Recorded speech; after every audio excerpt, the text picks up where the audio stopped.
Welcome back at the Lodge with Jim and Michelle, a podcast celebrating life spent in the great outdoors. Whether you're an angler, a hunter, trapper, or someone just enjoying an active outdoors lifestyle, this show is for you.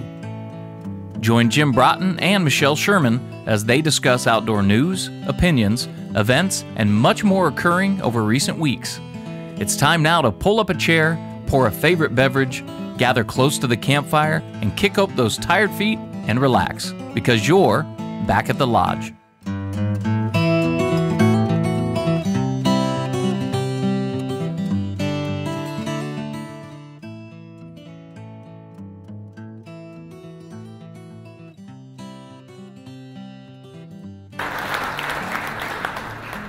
Good morning, everyone. My name's Mark, and I was very honored to be part of the first couple years of the DNR-sponsored Adult Learn to Hunt program as a mentor that Jay Johnson did a phenomenal job of running. And the people who are part of this program are individuals like Greg that you'll hear from this morning, as well as a few others we'll have on screen. And I think it's important to hear from them and what their experience is in really making a conscious choice to become a hunter. Many of you, I'm sure, or most of you, are like me, grew up with it as a part of the fabric of your culture and your family.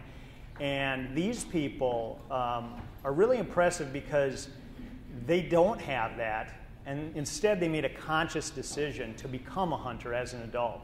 And so what we'll talk about this morning is just a couple of things, because there are some challenges related to that. And Matt did an awesome job this morning of really highlighting those with data as well as story in terms of those things. And I think they're the things that we need to address and really look at as a community. And that's really going to be the theme of what I'm talking about, which is community. You'll hear it time and again. We need to make sure that we don't have just events, but we create a supportive community that reaches out to new people. We need to bring new people in, and that's what's happening in a lot of places. So, why young adults? Why focus on adults? I like to say that there's 50% less energy required. You get a discount of 50%. You only need one person. You don't need a guardian. And they have the 3 M's: money, mobility, and motivation. Again, they've made the choice themselves to become a hunter or a fisher. And they have a car, and they've got the resources it takes to become engaged in this space. One of the things I look at, and I know people talk about this a lot, and I think it's something for us to consider and make sure that we keep in mind, is some urgency around this. If we look at today's millennials and look back a few generations, let's say to their great-grandfather, who was a farmer, usually hunted, but it was just part of their lifestyle, who they were. Look at their son or their daughter, define themselves as a hunter. Maybe lived in a small town, but a hunter was part of their identity. They came back from the war, they had a gun, they went out in the back 40 and shot a deer, and it became part of who they were. The next generation tried hunting as a kid, maybe liked it a little bit, but then moved away to college, went to the big city, and left it behind. And there are a lot of stories like that I think we all know. So we got this next generation, the millennials, living in the suburbs. They don't have any exposure to hunting and fishing. And that's what we need to make sure that where we're at right now, we stop that trend and look at ways that we can really turn it around. So some of the challenges that we face regarding this: perceptions.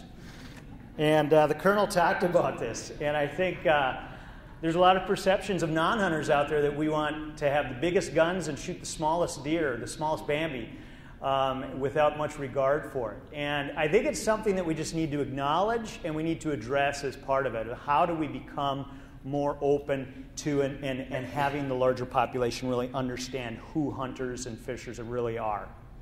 Second challenge is really cost to be equipped with it. And if you look at what it would take just to go out on your first hunt, it adds up very quickly to thousands of dollars. And that's where things like the Adult Learn to Hunt program, the mentor program, is phenomenal. Loaning guns, having people share items. Both years of the program that we've done it so far, everybody has brought clothing and different things to share with others so that they don't have to go out and buy it. And if we could do that and really expand that on a much grander scale, I think we'd be better off to remove that financial hurdle in the process. And I've worked in the outdoor media industry, and we've sort of done it to ourselves too, because we have to get the new X5000 this year, and then next year it's the X5001 and 5002. And to somebody who's never gone fishing or hunting before, you step into a sporting goods store and say, I want to learn how to fish. Well, there, have at it.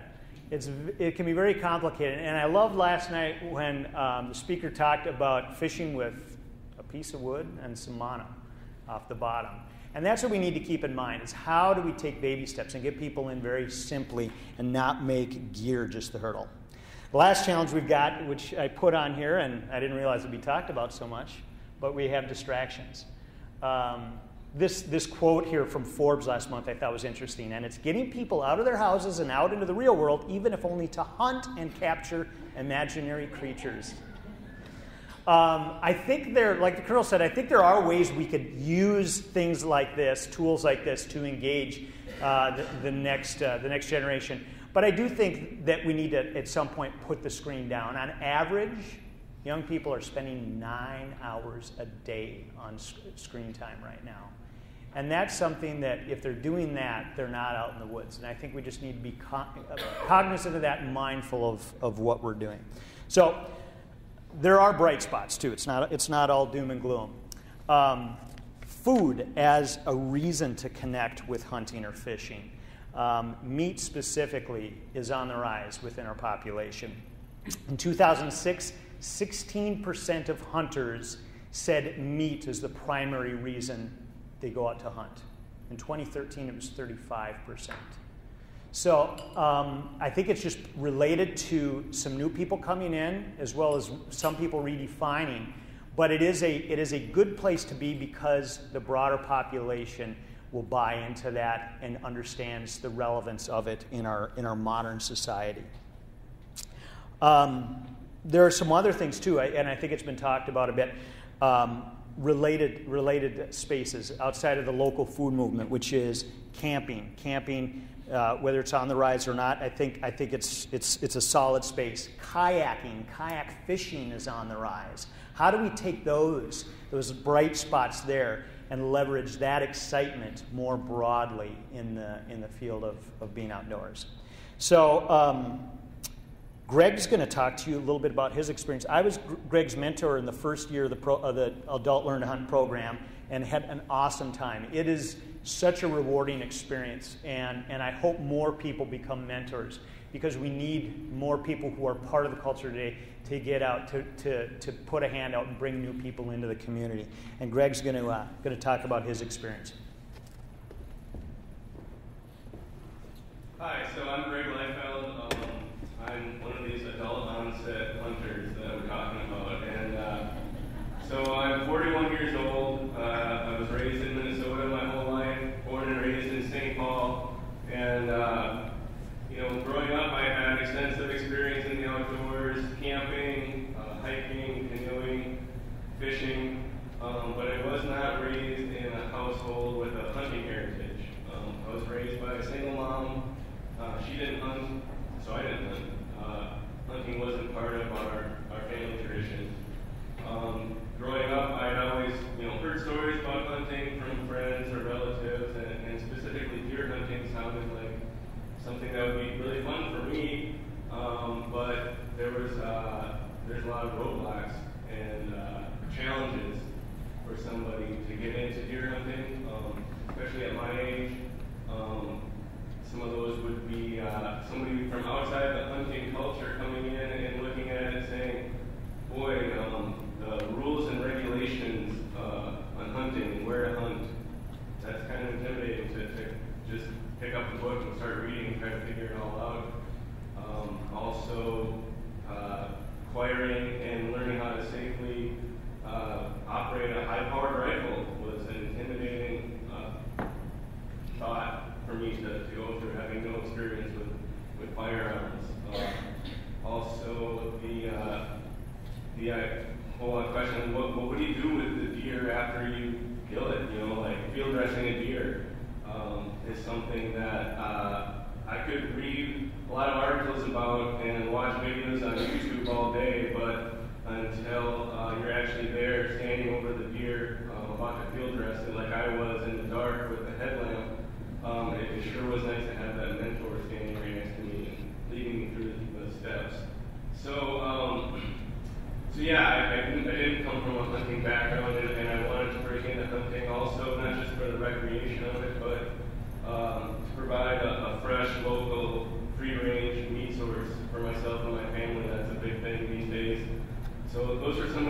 reasons I was interested in getting into white-tailed deer hunting. And one day, a couple years ago, I was reading the paper, Pioneer Press, an article by Dave Orrick, was talking about this new program that the DNR was going to be offering, the Adult Learn to White-tailed Deer Hunt Mentorship Program. And Jay Johnson's name was in the article, and I reached out to him and got signed up. I knew immediately this was something I had been looking for and something that I wanted to do. And so we went. The course was a multi-day course with both classroom and field instruction, covering all the basics from deer biology and habitat and behavior to conservation efforts, firearms safety, ethical hunting practices. We even had a session, sausage making session as a group, then scouting the hunting grounds where we would be having the hunt, and it all culminated in a weekend-long hunting experience, deer camp experience at St. Croix State Park over Halloween weekend. So when we all gathered at this deer camp and hearing all the stories and knowledge from all the mentors that were involved in this program at that deer camp experience was one of the most powerful parts of the whole experience. I think I learned just as much in that time sharing meals and stories with people as I did in all the instruction up to that point. So the fact that these mentors were willing to sacrifice their time to come up and teach all of us one-on-one mentorship program was really a great thing. So yeah, we hunted all weekend, and I was lucky enough to harvest a deer at doe on my first hunt. That was about half an hour before shooting time was coming to a close on Sunday night. And that was an amazingly powerful experience for me to kill my first deer. And I'm sure everyone who in this room can think back on that experience for themselves and realize what a powerful moment that was. So moving forward, I consider myself a deer hunter. I mean, that experience, I thought about during the weekend. You have a lot of time to sit and think when you're deer hunting, right? So, and looked for a good portion of the weekend like I wasn't going to get a deer. And I was okay with that. The program, I think, would have been a success for me even if I had not got a deer that weekend, because obviously, getting a deer is no guarantee when you go hunting, right? So, what I've learned and from the mentors and just opening myself up to that community of knowledge and hunters and people that I knew I could reach out to in the future when I had questions or want to learn new things or want to get into archery or other forms of deer hunting was just kind of open up a whole new world to me, introduced me to the hunting culture, and made me feel like I'm part of that. And without the program, I would still be thinking about how cool it might be if I could learn how to deer hunt someday. So that's my story. Without Mark and other mentors doing the program like this, it wouldn't have happened. So I encourage everybody out there, whether it's part of a program like this or whether it's turkey hunting or fishing or whatever your passion is, if you can find a way to be a mentor to somebody and bring them in from the outside, somebody who's not in the hunting culture right now, I think that's going to be a great resource to tap into a huge amount of people out there who are interested but don't feel that they there's too many obstacles in their way. So Mark's going to put together a little video here with some other people that participated in the program and tell you a little bit more about it.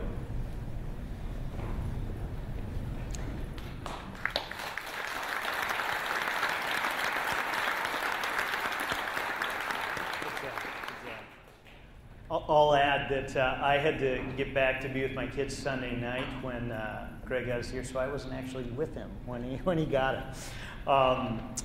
So if I could just leave you with a few things. I think from my perspective, some of the things that are really important and as the larger hunting and fishing community that we need to do is really, I think reaching out and engaging young adults is really important. And the program that the DNR started is an awesome example of that. And we just need to figure out how we do it more. And the only way we can do that is by growing a base of mentors. And that's everyone here in this room and everyone we know who hunts and fishes today. How can we engage with people? The Colonel earlier talking about how he likes talking to everybody at the boat landing. How do we do those types of things on an ongoing basis to really engage more people?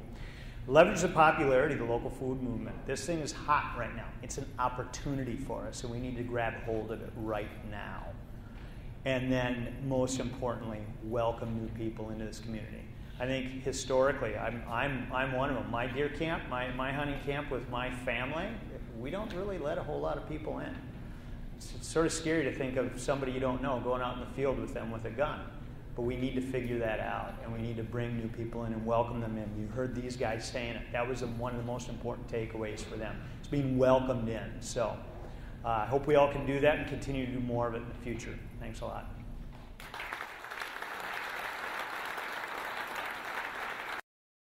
Well, good morning, all.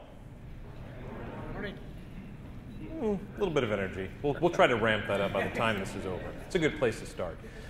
First, I want to thank the Minnesota DNR for having me, Commissioner Landwehr for inviting me back. This is the second time I've been here. I'm excited to be here. Always excited to talk about R3. Jay Johnson and I have been talking about this kind of work in Minnesota for at least 4 years, so this is kind of a dream come true. And as a testament to my dedication, I wanted to let Jay know that by being here and not in Colorado shows how dedicated I am to this. Does anybody know what is happening in Colorado today? Archery elk. Yes, archery elk. And there are bulls at my wallow. But I am here, so Jay, you owe me big time. So we don't have much time this morning. I want to try to condense about 10 years of work and knowledge of what we've learned about R3 into the next 30 minutes. Now, I'm going to talk at you a little bit, so please forgive that, but I also want to engage your thinking. This is a tricky problem. Fortunately, I can come to you today not just saying, here's all the problems we have, but also, here's some of the solutions. So what I'd like to walk you through is just a couple of major themes. Number one, why do we even care about this? I think a great way to start this conversation is by asking ourselves, why do we want a population of hunters, of anglers, of trappers, of shooting sports participants? As an agency, as an organization, as a culture, why do we want them? I want to share with you what we know about their numbers, the trends that are going on, the trends that have been going on. Also want to share with you how the nation, natural resource professionals, state fish and wildlife agencies, conservation NGOs, have been working on this problem and coming together. Then I want to leave you with some ideas. These ideas, hopefully, we can build on in this state as well as other states and inform some of the conversations that I hope you all are going to have at the breaks and lunches between the rest of today's program. So let me first begin with, what is R3? Why do we have one more acronym? Sorry about that. A team that I worked on started that several years ago. But the reason why I think it's important is because it reminds us that we're not dealing with one thing. We're not even dealing with two things. We're dealing with a lot of things. Most importantly, we're dealing with a process. Making a hunter, making an angler, making a huntangler involves a lot of work. We're talking about an organic apprenticeship that my father, actually, I'm kind of an oddball. My dad worked for the Forest Service. My mother actually apprenticed me through hunting. And she walked me through a process, recruitment, very early on, trials. Then she gave me support, gave me what I needed to develop self-identity.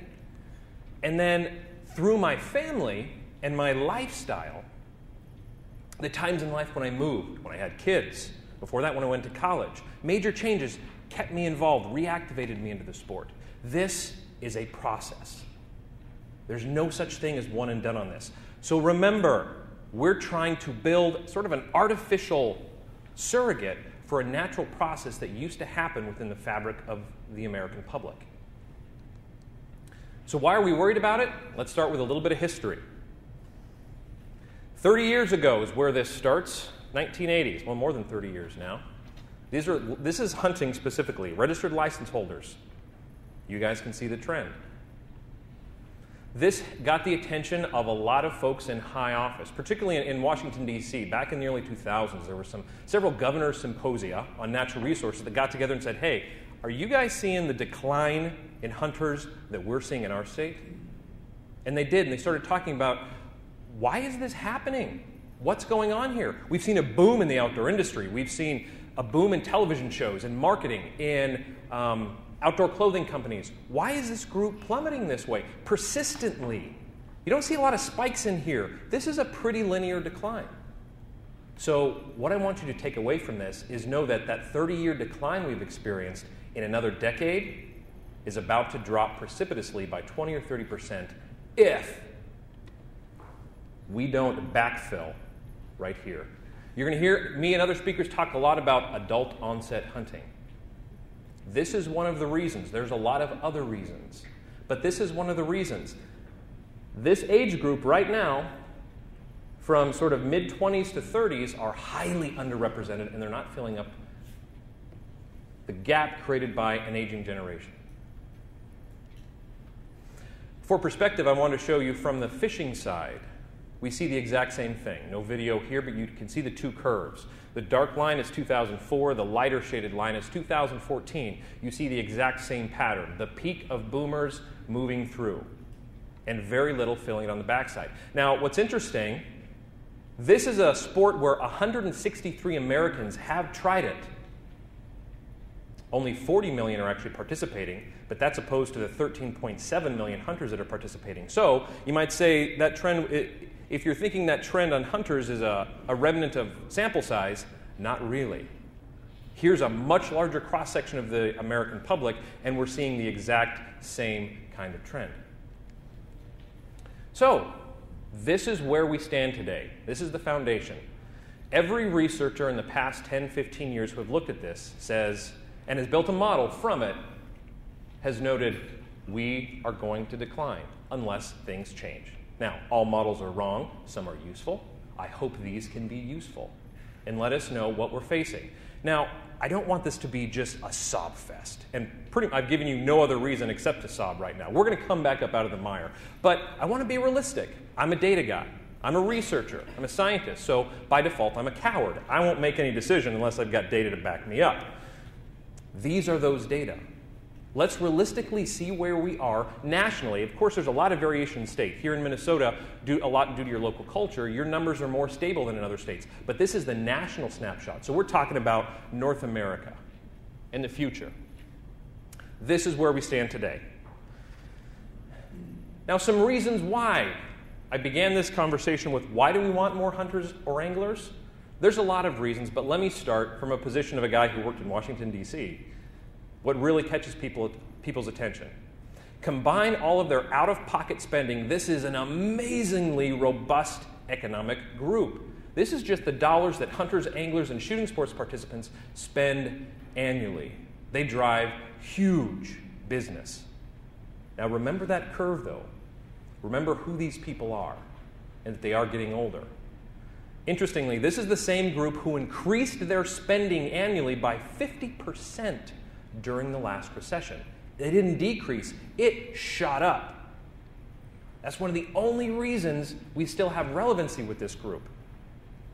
The other thing, me being a conservationist, that I want to point out here, and I hope everybody in this room understands this, but starting in 1937, when the Pittman-Robertson Act was passed, and an 11% excise tax was put on hunting and shooting sports gear, followed up in the 1950s by the Dingell-Johnson Act, which did the same thing for angling and boating gear.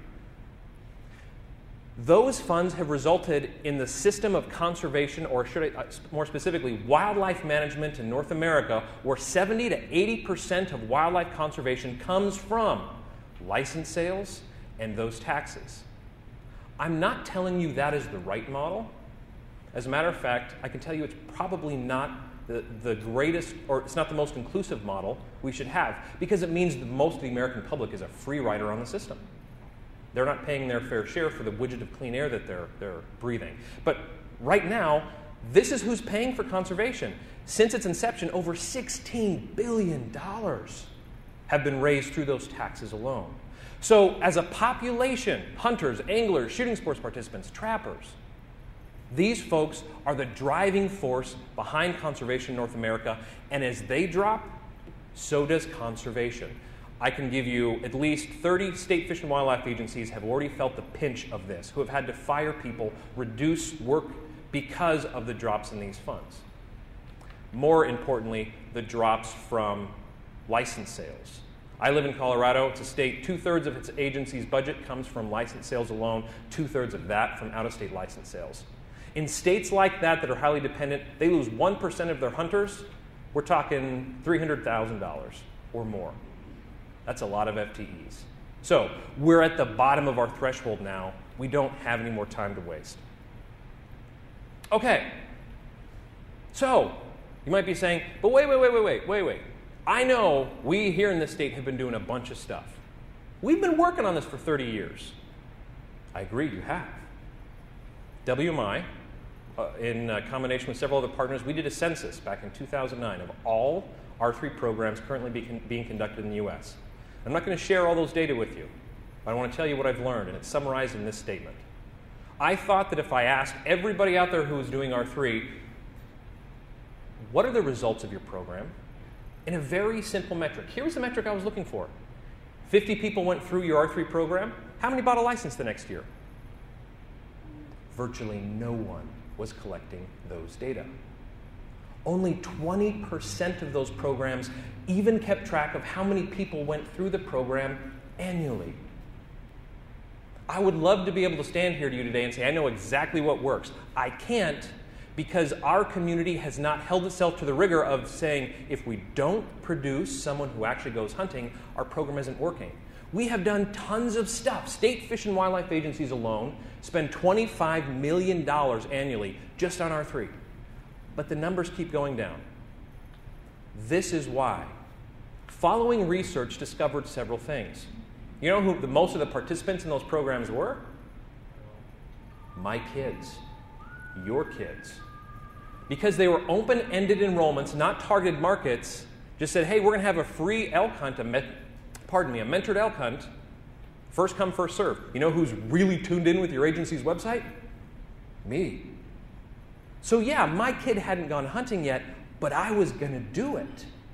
So these programs haven't really added to the population, and thus we've continued to go down. We are really good at making programs based on what we saw one of our buddies go through. I heard this guy in this place, and this is what happened. We need a program to fix that. And so we made programs really good at making more people that look like us. What you're going to hear throughout the rest of this morning session and this afternoon is that group, essentially the middle-aged white guy, is not expanding in the U.S. population. It's shrinking. By 2040, Caucasians as a group are about to become a minority. 94% of hunters are Caucasian. 94%. They are 89% male. They're getting older. Average, most of them are over 50. You guys saw the curve. So what I don't want to do here is a bunch of old white guy bashing. It's really easy to start doing that. And we're not going to do that this morning because it's not true. What I want to point out is the demographic that is making up hunters and anglers right now is just a teeny slice of the American public. Hunters represent less than 6% of the U.S. population over the age of 15. Less than 6%. Ask any marketer in the world. And they will tell you, well, you've already lost. That's not relevant. You're not capturing the values that exist out there. Now, fortunately, this is a group that spends a lot of money, is very passionate about what they do, is very vocal, very political, and they've impacted that kind of change. But we're talking about a teeny segment here. That's who we are. Anglers, the story's a little bit better, but not much. It's 73% male, about 84% Caucasian. Those numbers are changing some. We have a little bit of hope. We've learned that females are the fastest growing segment of the hunter population, but unfortunately, they're the least avid. Which means the motivation is there, but we haven't made the programs for them. You know who a female does not generally want to learn from? A middle-aged white guy. Now, all of our volunteers currently happen to be from that demographic. And again, I don't want to focus on the fact that you're a middle-aged white guy. The best way to put it, from a millennial that I mentored this last year, her and her boyfriend, they were vegetarian before they got into hunting. I'm not going to explain her values because Mark Norquist and several others are much better at that. But at the end of her second hunting experience, after I'd invested almost a year and a half into this couple, I sort of apologetically, with old white guy guilt, went to her and said, I'm kind of sorry you didn't have a better mentor. Sorry that I don't understand how to twit face and all of the other technology things that you guys do. Sorry that I still decorate my house with dead things. I was feeling like I had to apologize for it. And she stopped me. And she said, that's not the problem. She said, no, being who you are and the values you have is not a problem. And she summed it up by saying, the problem isn't that you're an old white guy. It's that sometimes you act like one. It's not bad to be who you are, with the motivations and the values that get you outdoors. But don't try to make me one. I don't think camouflage is cool. I vote differently than you. Religiously, I'm far differently from you, more different than you. I don't think pink camouflage really appeals to me. I don't want to watch the television shows and the magazines. She couldn't understand. She would not allow me to take a picture of her with the animals she'd harvested. It was incredibly offensive to her. She didn't exactly know why. She couldn't articulate it, but it did. So she was basically saying, we can stand in the box as hunters, but don't try to tell me your values. And why can't my values be welcome? Why, when I took my hunter education course, I heard all these war stories that had no bearing on what I wanted to do? So I'll stop there. I'm starting to preach a little bit, but the point is, there's huge opportunity out there, and the current rank and file has an opportunity to become engaged. We just have to remember where those other folks are coming from. Okay, let me offer another summary of what I found is happening nationally. And this is still, by far, our national R3 effort. Although I will say in the last 2 years, there's been radical change, and we're going to talk about some of those things. But what have we tried? This. Almost all of our programs are kid in focus. Why? Because that makes sense. Get kids involved young, and they have it for a lifetime. Well, I would agree, but the problem is it was my kids and your kids, and they were already being forced to drink the Kool-Aid. Now, some of you are probably thinking, hey, I know a friend, though, that lives down the road, a lifetime hunter, and his kids don't hunt anymore. Agreed. There is that out there. But the amount of work it would take you as an agency or an NGO or an industry to try to undo whatever perceptions that kid has from living in a hunting household, that's a long, hard road to hoe. You're talking about individuals whose values are pretty well set, and you probably need to wait till they get out of the house and get older before you might approach them again. Because whatever they experienced in that household made them decide this isn't something I want to do. I touched on this before. Almost everything we do is single contact, untargeted programs. We're going to have a field day. We're going to have a youth fishing event. We're just going to have a dove hunt. We take people and we say, hey, we're going to give you this amazing experience. Now go change everything you've ever thought about everything. All on your own. Good luck with that. Very heavily weighted toward early experiences. You know why? Because these are easy to do from an agency standpoint. It makes logical sense. Let's just give them an easy first trial. And here's one of the frustrating things. We give them a really good experience. We take them for the first time, even if these didn't come from a hunting background, we take these kids on a mentored elk hunt in Montana. Something that takes me 12 years of preference points to get. And then what happens next year? They have to negotiate the regulations by themselves. They have to go find access, and they realize normally there's not a herd of 500 elk just waiting in the pasture when you go out there to hunt. They get disappointed, and they stop. Building on that, very few of those programs, very few of those efforts have a place where people can go in afterwards. The connection. Okay, we gave you that first elk hunt, but now what? You need more skills, more knowledge, more training. Where do you go? And essentially, no reactivation efforts. What happens when lifetime hunters stop? What happens when people move to a new state? What happens when you go to college, get married, get a new job?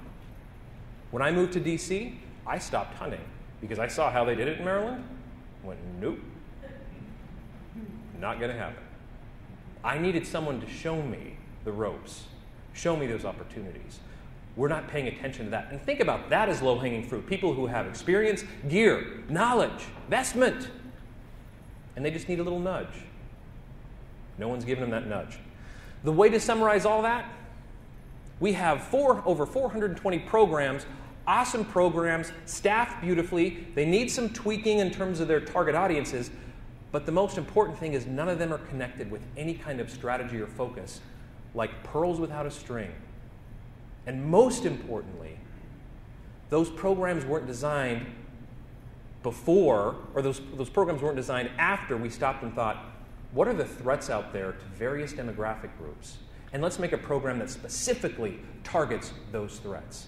For the young millennials that I mentored, the reason I personally had to mentor them is because all of the programs in the state of Colorado didn't appeal to them.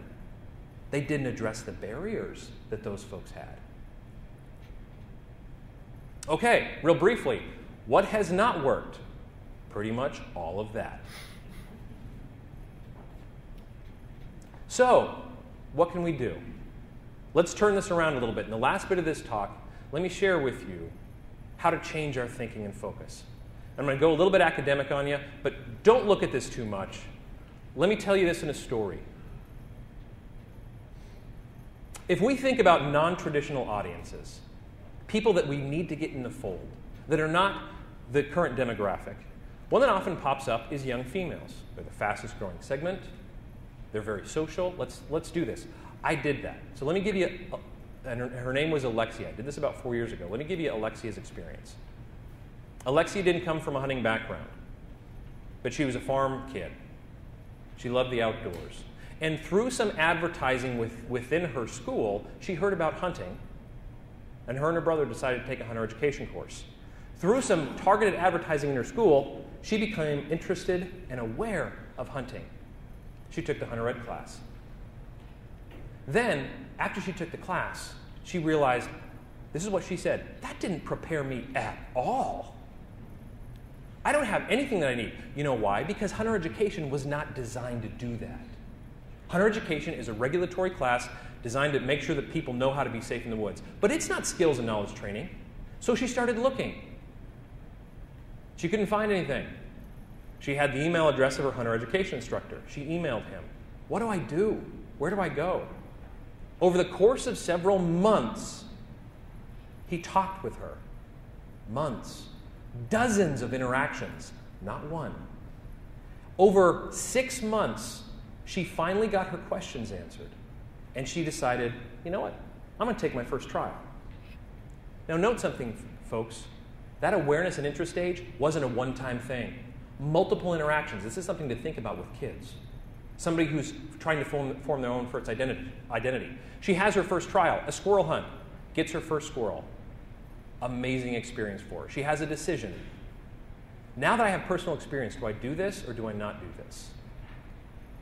She juggled it for a while. She hid it from her friends.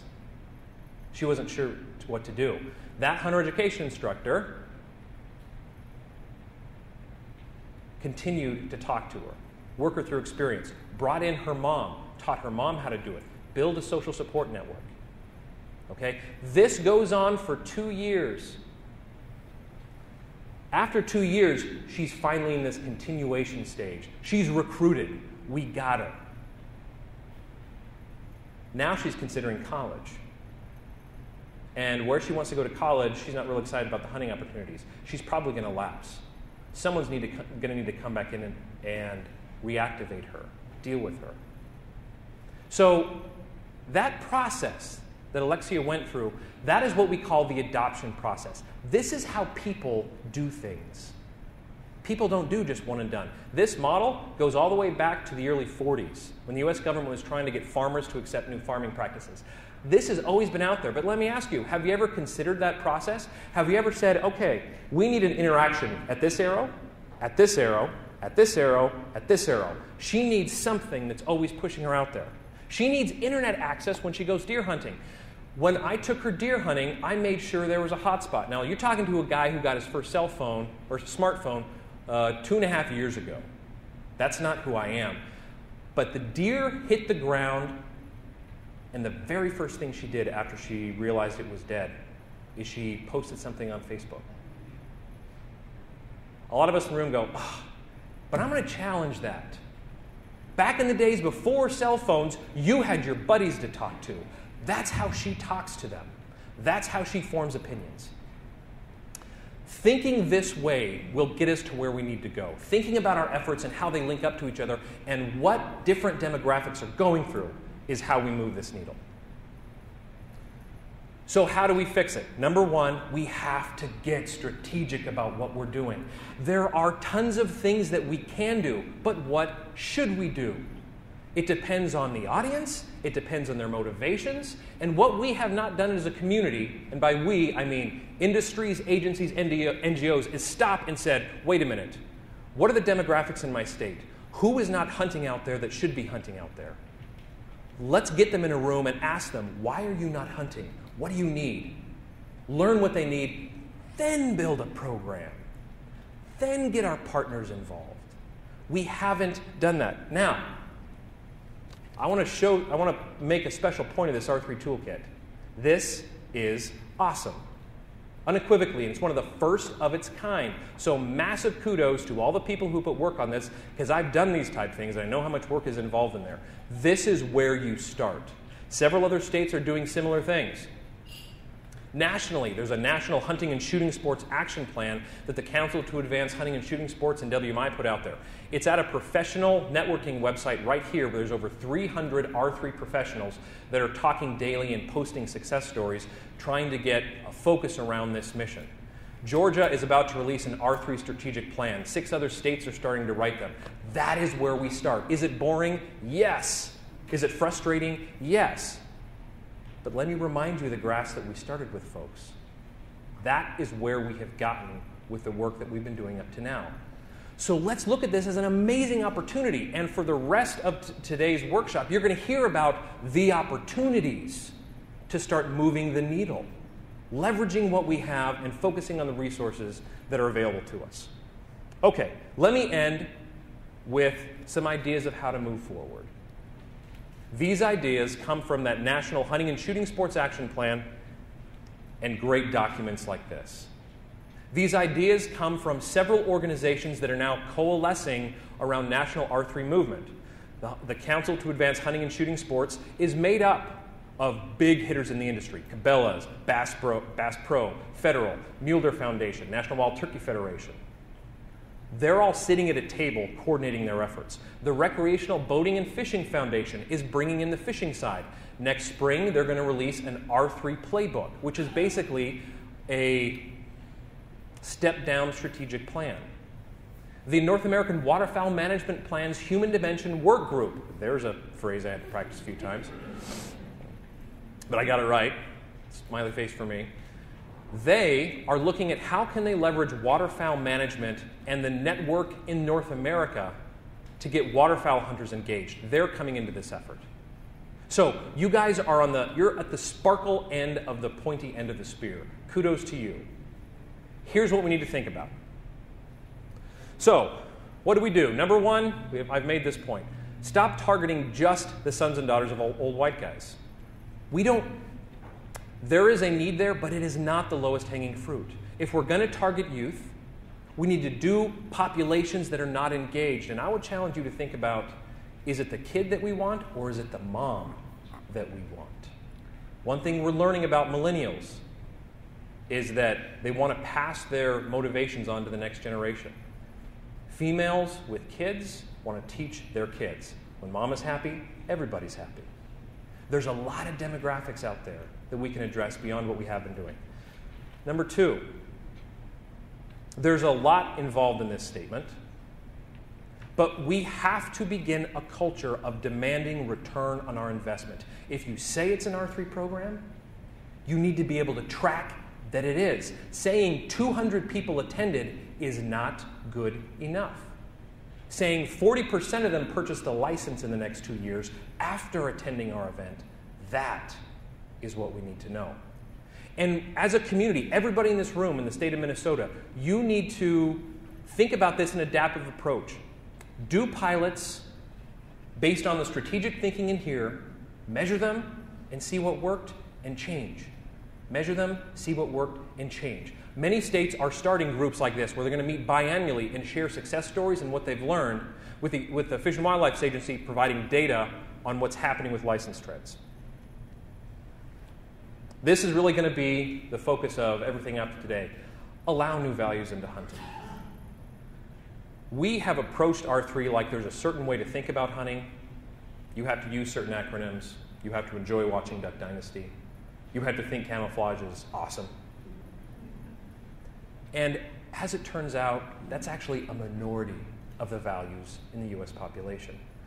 I have to get comfortable standing next to that millennial I took out and realize hunting is a poor ground for personal evangelism.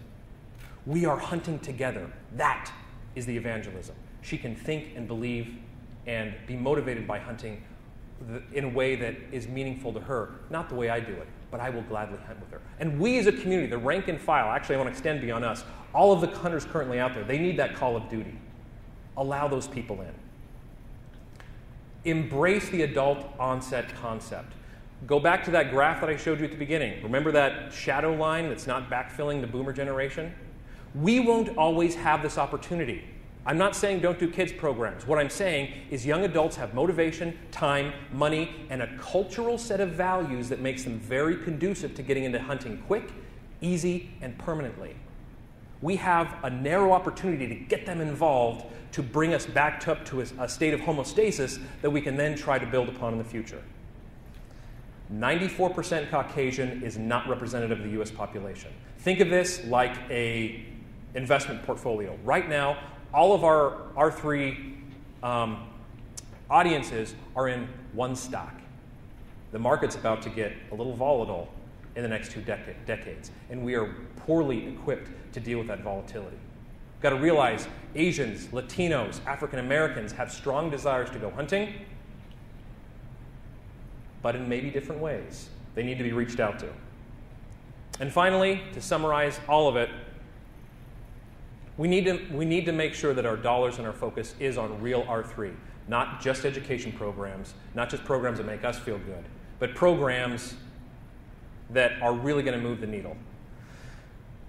To leave you with a concept, in 1937, wildlife management was at a low point. There was no money for it, and some folks got together and created money for it. An adaptive scientific approach was applied. And over the next 40 years, wildlife management resulted in the fact that we are living in the good old days of species populations right now. Whitetails, turkeys, waterfowl. This kind of an approach works if we will put half of the strategy, half of the thinking toward R3 that we have done toward conservation management. We, all of us in this room, will move the needle down the road. Thanks for your time and attention.